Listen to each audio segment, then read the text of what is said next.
शरद पूर्णिमा व्रत की पौराणिक कथा। भारतीय संस्कृति में प्रत्येक पर्व, व्रत और उत्सव के पीछे कोई ना कोई आध्यात्मिक, पौराणिक और दार्शनिक रहस्य छिपा होता है। इन्हीं पर्वों में से एक है शरद पूर्णिमा। आश्विन मास की पूर्णिमा तिथि को ये उत्सव मनाया जाता है। मान्यता है कि इस दिन चंद्रमा अपनी पूर्ण कलाओं से युक्त होकर अमृत बरसाता है। चांदनी रात में खीर बनाने और उसे आकाश के नीचे रखकर प्रसाद स्वरूप ग्रहण करने की परंपरा भी इसी कारण प्रचलित हुई। परंतु इसके पीछे केवल वैज्ञानिक कारण नहीं है, बल्कि कई पौराणिक कथाएं भी जुड़ी हुई हैं। इनमें से एक कथा अत्यंत प्रसिद्ध है। बहुत समय पहले की बात है। भगवान विष्णु बैकुंठ लोक में विराजमान थे। उसी समय देवर्षि नारद वहां पहुंचे और बोले, नारायण नारायण प्रभु, धरती पर बड़े बड़े तपस्वी और ऋषिगण आपकी आराधना में लीन हैं। वे आपकी एक झलक पाने के लिए कठोर तप कर रहे हैं, किंतु आपने अब तक उनकी मनोकामना पूरी क्यों नहीं की? भगवान विष्णु मुस्कुराए और बोले, देवर्षि, हर प्राणी को उसके कर्म और समयानुसार ही फल मिलता है। आज शरद पूर्णिमा का दिन है। इस दिन चंद्रमा अपनी 16 कलाओं से पूर्ण होता है और उसकी किरणों में अमृत का संचार होता है। यही अवसर है जब भक्तों को विशेष फल प्राप्त होता है।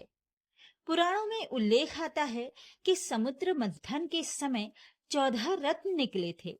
उन्हीं में से एक रत्न था अमृत।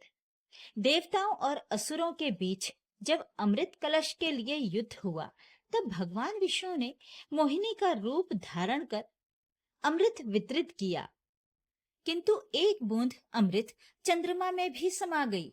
तभी से शरद पूर्णिमा की रात्रि को चंद्रमा अपनी पूर्णता में अमृत की वर्षा करता है। इस अमृत का स्पर्श जब पृथ्वी पर होता है तो फसलों में वृद्धि, औषधियों में गुण और मनुष्य के तन मन में ऊर्जा का संचार होता है। भक्तजनों, आइए अब सुनते हैं लक्ष्मी जी की कथा।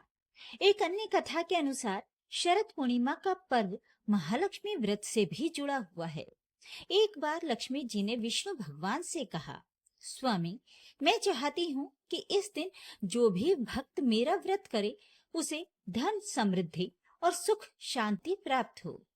भगवान विष्णु ने सहमति दी और कहा, हे देवी, इस दिन जो कोई भी व्रत करेगा वो दरिद्रता से मुक्त होगा और उसके घर में कभी अन्न धन की कमी नहीं होगी।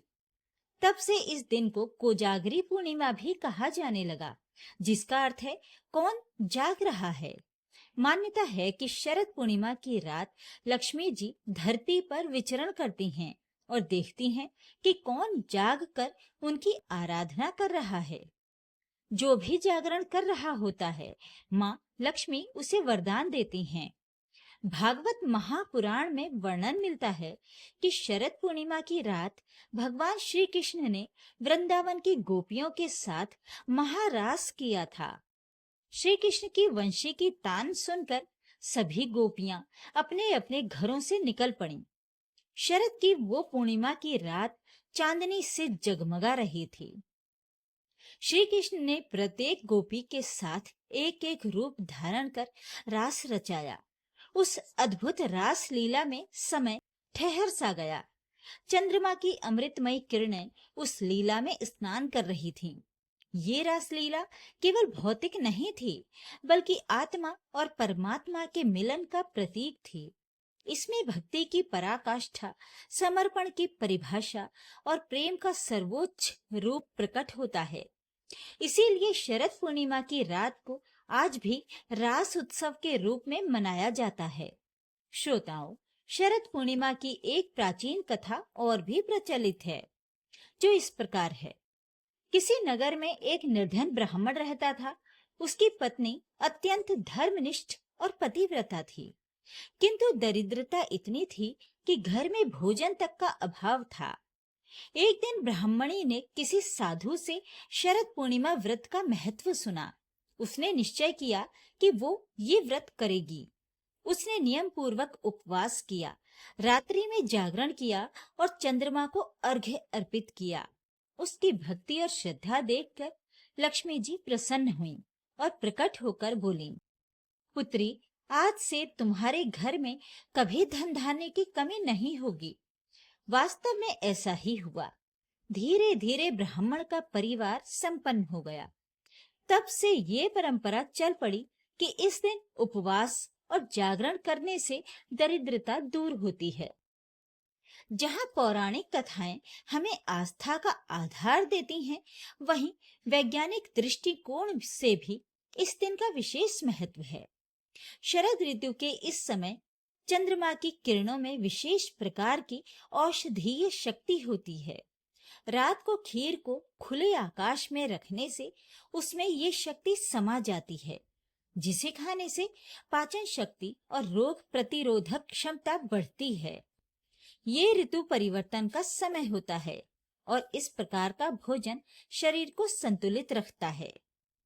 शरद पूर्णिमा की ये कथा हमें ये सिखाती है कि श्रद्धा और भक्ति से किया गया छोटा सा कर्म भी बड़े फल देता है। समर्पण और प्रेम ही ईश्वर तक पहुंचने का मार्ग है। माँ लक्ष्मी उन घरों में वास करती हैं जहाँ परिश्रम, संयम और भक्ति का मेल होता है। चंद्रमा की अमृतमय चांदनी हमें प्रकृति के महत्व की याद भी दिलाती है। इस प्रकार शरद पूर्णिमा केवल एक खगोलीय घटना या उत्सव नहीं, बल्कि आध्यात्मिक उत्थान का अवसर है।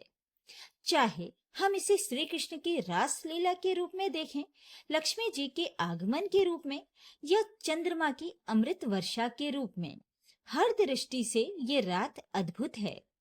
मान्यता है कि यदि इस रात सच्चे मन से उपवास, जागरण और भक्ति की जाए तो जीवन में समृद्धि, प्रेम और शांति का संचार होता है। भक्तजनों, माता रानी आपकी सारी मनोकामनाएं पूर्ण करें और सारे कष्ट दूर करें। इन्हीं शुभकामनाओं के साथ हमें आज्ञा दीजिए। जय माता दी।